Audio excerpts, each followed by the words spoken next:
Hello, this is the Chico Steak Life Sketches webcast, and I'm Jerry Crosby, and I'm delighted to be interviewing Jon Warren today and to learn a little more about his history. So first, Jon, you're not a native Chicoan. Can you tell us a little bit about your childhood and where you're from? Sure, absolutely, and it's great to be here. Thank you for having me. I was born in Santa Clara, California, so not too far from here. My parents were there going to a young single adult ward, and my dad was actually a convert. He was converted at 22 and was living there in Northern California. And my mom, she grew up in Utah and migrated out here to California, was doing a job as a hairdresser. And they both met at a young single adult activity, and then they got married, and I was born, and then after that we migrated back out to Utah. So we lived in Orem and in Provo. My parents were going to Brigham Young University, and then we moved to Spanish Fork. And that's where I started school. So I started kindergarten and through 6th grade in Spanish Fork. And it was a typical childhood. You know, I was always outside, loved to be outdoors. Loved to ride the bike everywhere and go exploring with the kids, and we just had a great time playing outside. And then when I was about 6 years old, my sister was born. So I had a younger sister. There was just two of us. So 6 years between you and your sister. Mm-hmm. Did that make you the perfect big brother, or did that make you an obnoxious big brother? Well, unfortunately, we didn't get along very well when we were growing up. And she was the little sister that was always being annoying and always getting on my nerves. And so, you know, I reciprocated by teasing her a lot and getting her to scream. And then I would get in trouble. And we would start that process over the next day. And it was kind of an ongoing cycle. As we got older, it started to wear out, you know, and I went on my mission, and while I was on my mission, she had some struggles in her life, was going through a lot of hardships and problems, and was just trying to figure things out. And I think that brought us closer and helped our relationship. And now she found a great guy. She's married, has 2 children, and so we've got a great relationship. It's always fun to get together with her family, and so it's a lot better now. I'm glad. I had the same kind of situation where I was the obnoxious big sister. Mm-hmm. But you guys have a great relationship now. We do, yeah. Oh, that's wonderful. Now, you said you were in Utah until the 6th grade. Then your family moved, I believe, to Bakersfield. Is that correct? Yes, we moved to Bakersfield the summer after my 6th grade. And I remember getting there. It was after 9 o'clock at night. It was in the summer, and it was hot. I just remember getting hit with a heat wave, and I was thinking, what have my parents done to us? And so it was a little bit of an adjustment coming from Utah, but I really enjoyed going to school there. I made a lot of good friends, got involved in the scouting program when I was there, and I had a great scoutmaster. He was kind of a mentor to me and many other young men in our troop. In fact, he was able to help all of us become Eagle Scouts. So we had a great system, and we did a lot of activities in scouting. I learned to love the outdoors and did a lot of camping, went to scout camps, went on 50-milers, got to go to Philmont Scout Ranch with a friend of mine, and so that was a great adventure. And so scouting was an integral part of my life growing up. Also sports, you know, I did a lot of sporting events, activities. Basketball was my main sport, obviously, because, you know, I'm 6'6", so that kind of helps. And it was fun. We had a great team in high school.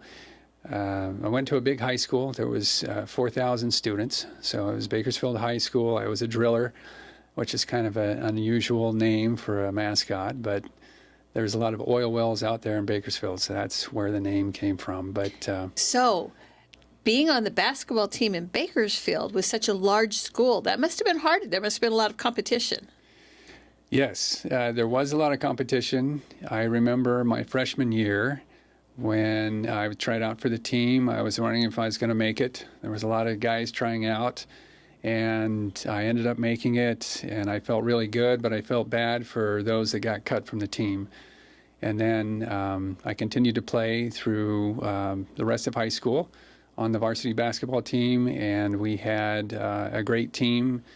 It was a great experience, had a lot of good experiences, met a lot of great teammates, a lot of good friends, and so it was fun.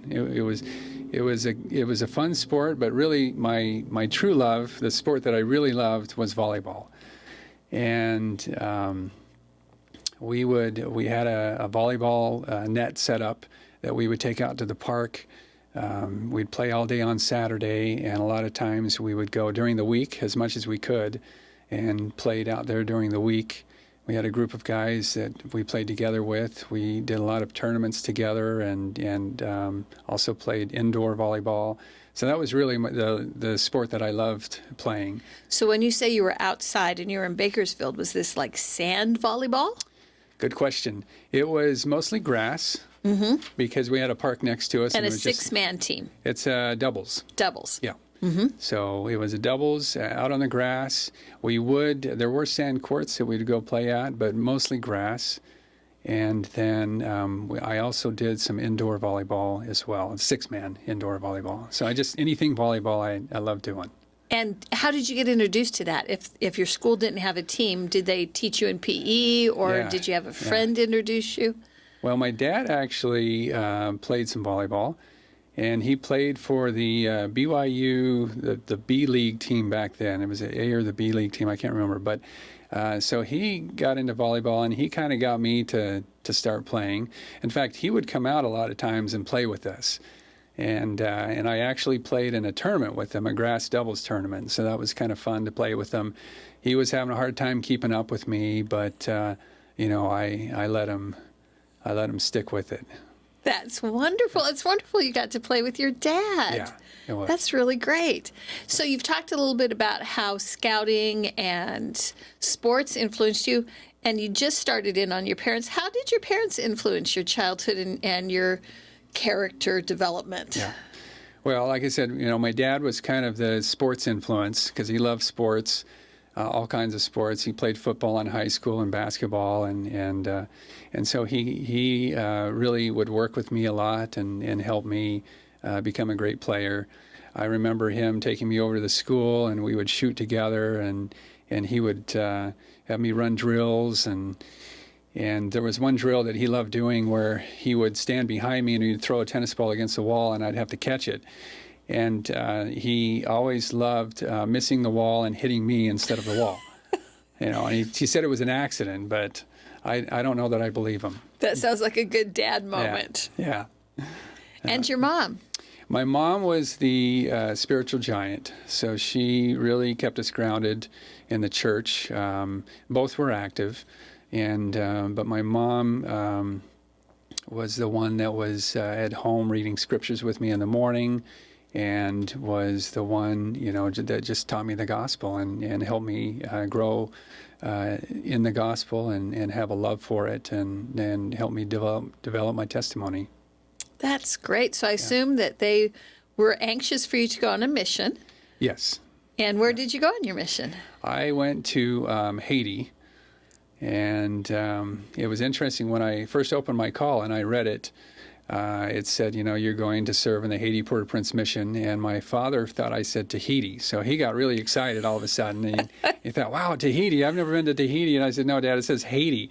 And so then he kind of looked at my mom and was going, where's Haiti at? And so, then we ran to the map to look and found out it was in the Caribbean. It's just this little island, and the Dominican Republic is on the other half.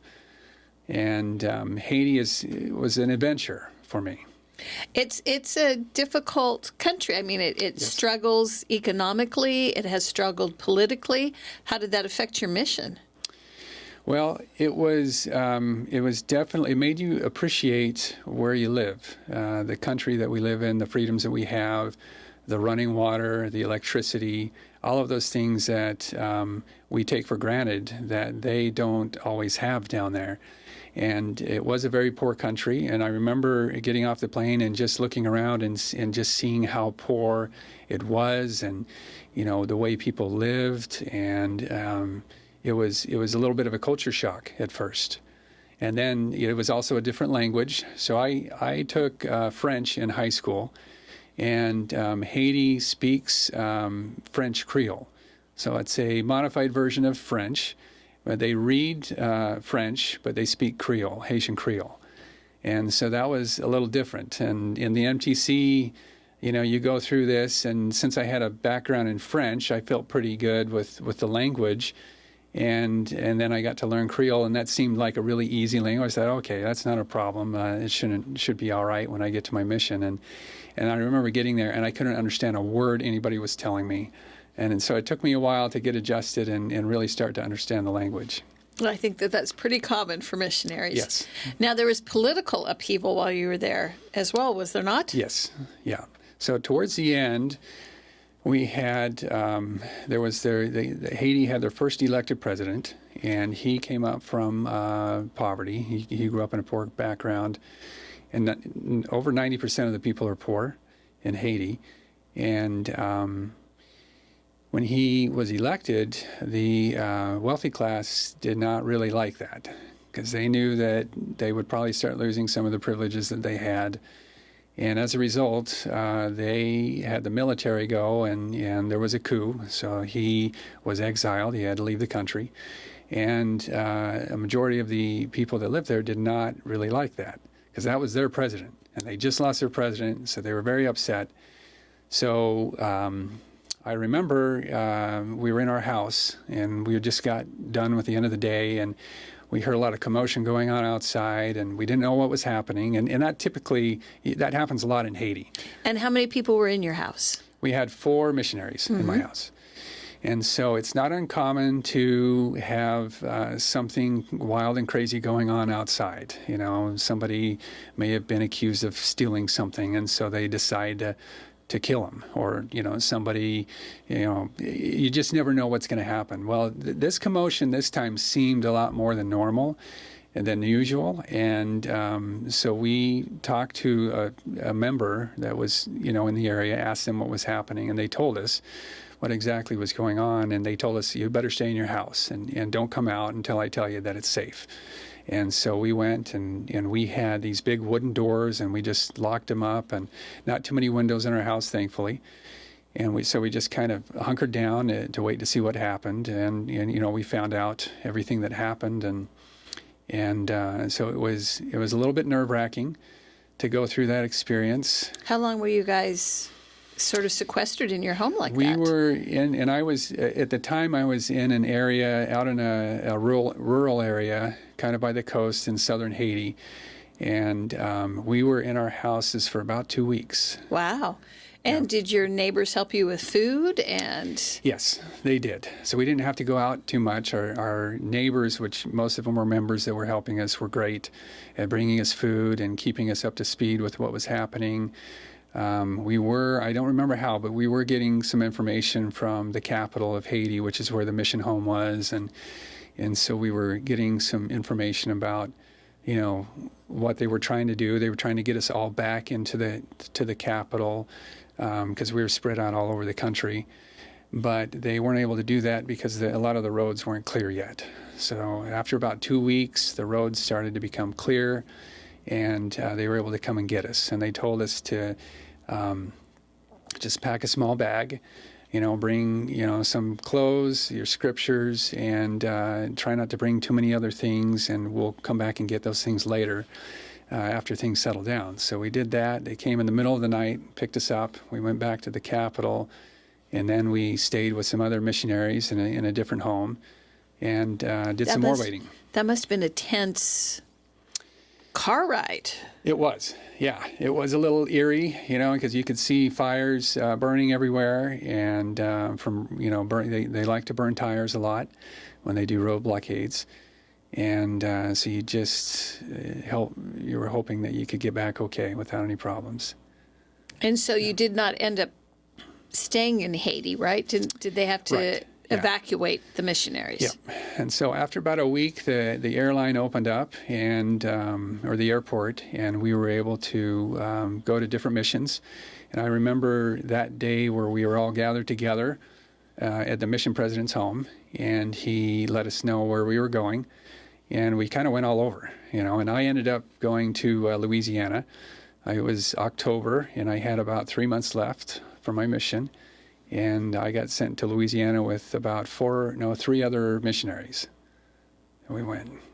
All right. And then from your mission, I assume you went on to college. Yes. So when I got back from my mission, I went to the junior college there in Bakersfield. And that is actually where I met my wife for the first time. We got set up with my mom, and my mom had been working with her sister in church, in Young Women's, and so they decided to set us up. And With your wife's sister? my wife's sister, yes. Oh, so this was deep. Yes. They understood what they were doing in setting you guys up. Yeah, they were conniving. And at the time, my wife was attending UC. She was finishing up school at UC Santa Barbara. And so we went to lunch. I got to know her a little bit, and it was a little intimidating because here, I was meeting this gal that played basketball, was a high achiever, and here I was, a return missionary going to a junior college.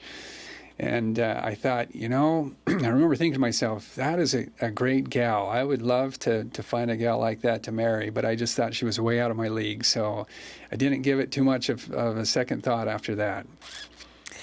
So if you're not giving it a second thought, how did you guys continue in any form of relationship? Yeah, well, so what happened was I ended up moving out to Utah. And decided that I wanted to go out there. That's where I knew some friends, and I wanted to go to school out there. And so I started to go to school at Utah Valley University, and then I transferred to University of Utah. And so then I moved up to Salt Lake, and about the same time I did that, my wife was Susie. She got an internship at the Primary Children's Hospital up there in Salt Lake. And she found out that I was living up there, and she didn't know anybody, so she reached out to me. I think her sister told her that I was in the area. And so she reached out to me and told me that she had been there for a while, and she'd only gotten there the day before, and was wondering if I wanted to hang out and do stuff. And so we got together that summer, and we did a lot of stuff together. With her being a basketball player, and I was a basketball player, we loved to go and play together, and we did a lot of that in the summer, and it was a great time. So you're playing basketball with your wife. Mm-hmm. She's clearly got a plan, but I'm not sure you're seeing the plan, Jon. Yeah, it was. She needed to smack me upside the head a little bit, because to me we were good friends. She was my buddy. We'd play basketball a lot. That didn't always go well, because they'd always put us on the opposite teams a lot of times, and we'd get mad at each other. But yeah, I didn't always see the relationship needed to evolve a little bit more than just being a basketball buddy. And she called me out on it. And so that straightened me up a little bit. I decided that maybe I better do more than just play basketball with her. So we started dating, got a little bit more serious. We drove out to California so that we could, I don't remember exactly why we went there, but we were able to, she was able to meet my parents, and then she was also, just visiting her sister at the same time, and by the end of that summer, we got engaged. Now, I understand that your proposal was not perhaps the best proposal on record. Yeah, probably not recommended, is what I would say. And I'm kind of famous for my one-liner that I gave out on my proposal. And I don't know at the time that it was really meant to come out that way, but it just kind of did. And now I always get in trouble for that. But so what was your one-liner? Well, so we were driving, and we were talking, about our futures. And I think at that moment, it both just clicked for us. We both just kind of realized that this was going to be the person I marry. And so having realized that and knowing that this was going to get to the next level, I just kind of blurted out, so are we going to do this or what? And that was essentially my proposal. So it wasn't quite as eloquent as many proposals go. And my two oldest sons, they are married now, and I told them, do not do the same kind of proposal. I was the lucky one, but you're not always that lucky. So. And I'm sure you've made it up to her since. I have. Oh, yes. Many times over. Good. Hopefully Good. She'll agree with that. But now, you mentioned 2 sons. How many children do you have total? We have 5 children, 3 boys and 2 girls. And like I said, my 2 older boys, they got married. One was 2 years ago. He got married in the Provo City Center Temple. And then my second oldest got married in the San Diego Temple. And I understand that with your first son, there was some difficulty at birth. That must have been very, very hard as a young couple. Yes. Yeah, he was pretty sick when he was born. My wife noticed less movements when he was still inside of her, and after it was about 3 weeks before he was to be born. And she went into the doctors, and they decided to go ahead and induce her and get him out. And we didn't realize it at the time, but it was pretty scary, pretty touch and go. And I remember them taking him, and my wife just told me to go and follow them, because we weren't sure where they were going to take him. They ended up taking him up to ICU and putting him in an incubator, and she was all of a sudden left there alone, and it was really hard for her. So she called her mom when she was still on the delivery table, and her mom just dropped everything she was doing and flew out to be with her. And he was sick for about 10 or 11 days. And afterwards, we were speaking with the nurse, and the nurse was saying, yeah, we weren't even sure if he was going to make it. So it was pretty hard.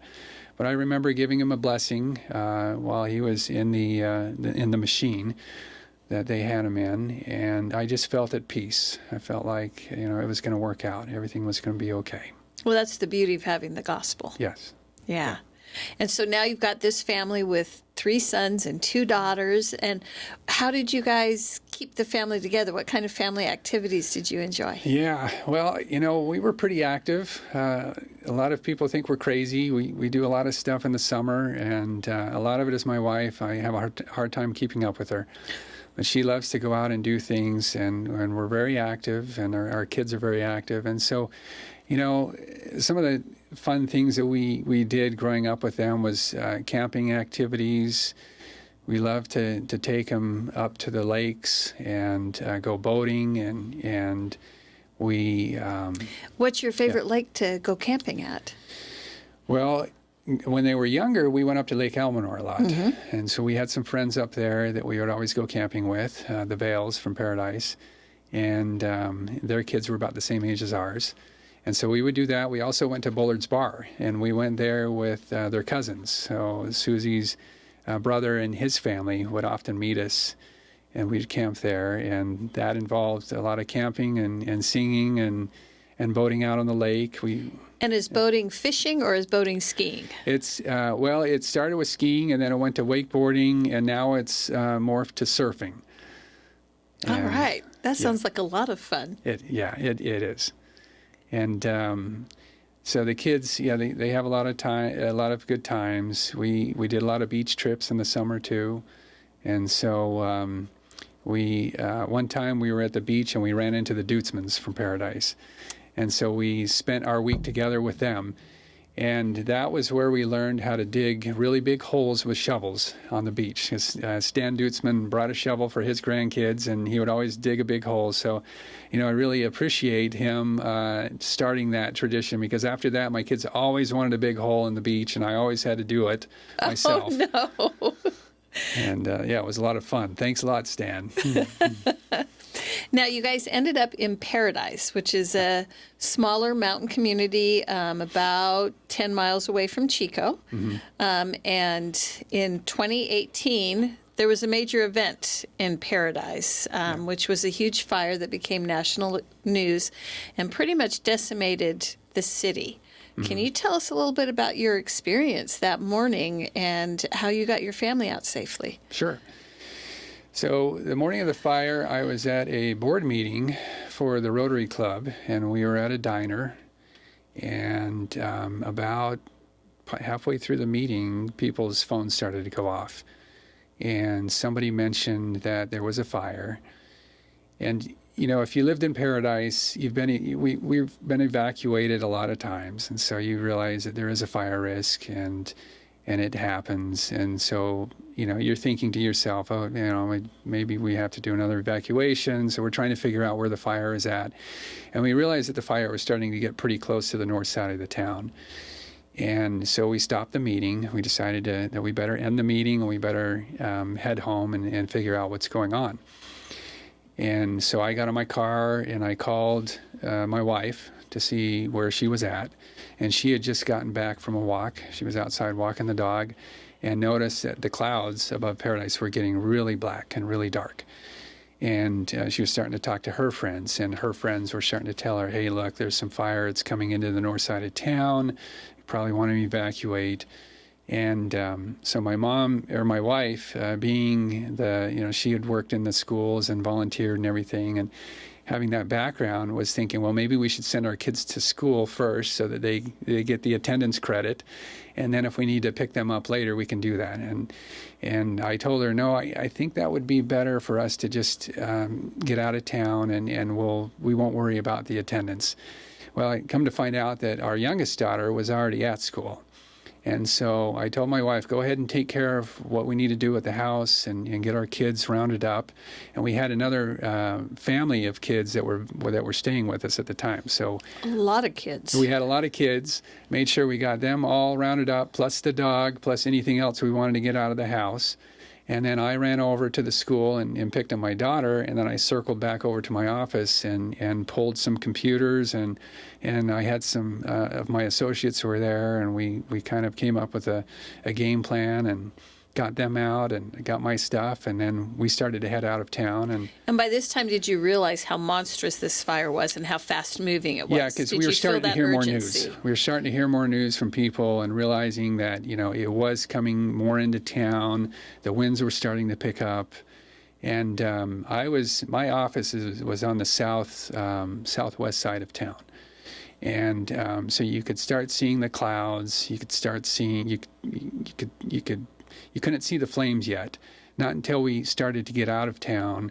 Then you could see the embers that were starting to fly overhead, and you could start seeing spot fires around where we were driving. And that's when I knew that this was going to be more than just a regular ravine fire that we were used to see's a lot. And one of the difficulties with Paradise is there's really, at the end of the day, only two roads out, right, and only one major road. The other road's pretty windy and small. Yes. And so how was the traffic for you? Were you able to get out early enough to not kind of get caught in that traffic jam that was created? We were about 10, 15 minutes ahead of when it really got traffic jammed up. And so we were pretty fortunate to get out when we did, but there was still a line of cars, and it was flowing, but there was a line of cars that were getting out, and it was starting to get dark, and the flames were starting to spread. I had to call my parents because they weren't aware of it, and I had to get them to move a little bit to get out of their house. Because they were up in Paradise too. Yeah, at the time they were living up in Paradise. Oh, that must have worried you. Yeah, definitely. Now, you were part of the stake presidency here in the Chico stake at that time, and the stake building here in Chico kind of became a central location for a lot of the evacuees. How did you play a role in all of that? Well, I was able to come and help with the just organizing everything, making sure people had a place to go. President Meyer was great to work with at the time, and there was a lot of other great stake leaders that were here just helping one another out. And we also had a lot of school children that ended up coming here, and we helped them reunite with their parents. And so it was just a neat thing to see everybody jump in, drop what they're doing, and just come and help, and make sure everybody was safe, and make sure everybody got to their places where they needed to go. The hardest thing was being there and just watching people trying to call their loved ones to see where they're at, to see if they're okay, and just to see them going through that stress and anxiety. And, part of me felt guilty because I was able to evacuate all my family, and I knew where they were. I knew they were safe. But I couldn't imagine if, I couldn't get hold of a spouse or a child or, somebody a friend, and not know if they're okay or not. Yeah, and it was a tense few days. It was. Yeah, that was really difficult. Yeah. And as the people in the area know, the skies were black for a couple of days. Yeah. Here you couldn't see the sun. But you had the opportunity to kind of go back up into paradise before most people were allowed back up. Is that correct? Yes. Yeah. So Brother Gillingwater, with his association with the Highway Patrol, was able to go up there to kind of inspect the areas. And so he invited President Meyer, myself, and Rick Turner. And so we got to go up there with them, and it was just surreal. It just looked like a war zone. There was still fire on the ground in a lot of areas. There were still burned out cars on the streets. And so it just was really unimaginable, the destruction that happened. And how have you rebuilt since then?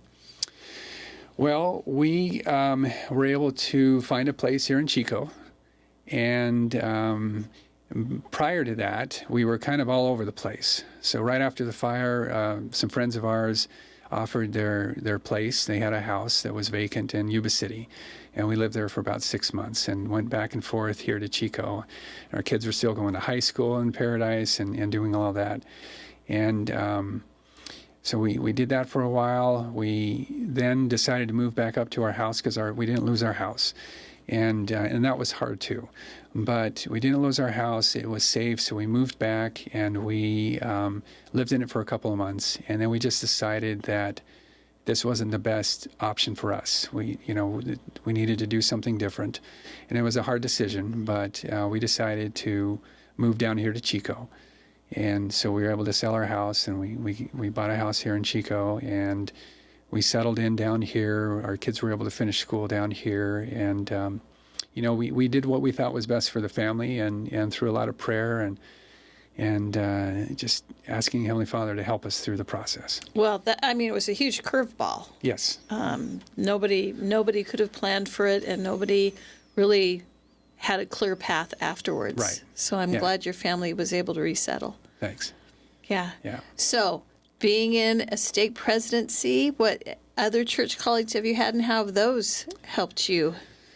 Well, I've been in a lot of different church callings, and my first major church calling was the Young Men's President in the Paradise Ward, in Paradise Second Ward, as Lyle Hunt had called me to that, and I really enjoyed it. I enjoyed working with the youth and the young men, and then I became the Elders Quorum President twice. And then I was called to work in with the bishopric with Rick Turner, and then I was put in as a bishop for the second ward, Paradise Second Ward, and that was back when Paradise had 3 wards, and then we consolidated down to 2, and I got moved over to the first ward, and then I was put into the stake presidency the year before the fire. So, trial by fire, literally. Yes, it was. Yes, literally. Yeah. So as we are winding up now, and you're thinking about your posterity, what message would you leave for them and for our viewers? Well, I would say that I just think family traditions are really important. I think that's what's helped our family stay close. And I think that's also what's helped us stay close in the gospel, is just having those family traditions that we've done together, and including, being active in the church and doing the church activities and encouraging our children to do those activities as well. And then just having faith that the Lord will take care of you, There was a lot of times in my life when I didn't know how things were going to work out, but I just knew that Heavenly Father will take care of us. And I had that faith that everything was going to be okay. And even after the fire, it was kind of a stressful time, but I could see Heavenly Father's hand reaching out and helping us through that process, and I was grateful for that. So I would say stay close to your Heavenly Father. He's there for you. He's there to help you and guide you and direct you, and stay close to your family and build family ties that will bind you together for the rest of your life, things that they'll remember when they get older. And there was one thing, since it's Christmas time, there was one thing that we did with the kids that was just so special and so great, and that was we would take a manger scene and we would deliver the different parts of the manger scene, to a family. And we did that every year. And each part, like if it was a shepherd or a wise man or an animal, there was a little poem that went with that. And then on Christmas Eve, we would deliver the baby Jesus. And that would be the final thing we would do. And sometimes we would bring that and we would sing carols to the family, and sometimes we would just stay anonymous. But I think that was something our kids remembered, and they just get so excited every year to do it. And so, with this being the Christmas season, I think that's a great thing to do, just to keep the Christmas spirit in your life. Thank you so much for sharing your stories with us and giving us some insight into your life. We appreciate it. You're welcome. Thank you. Great to be here.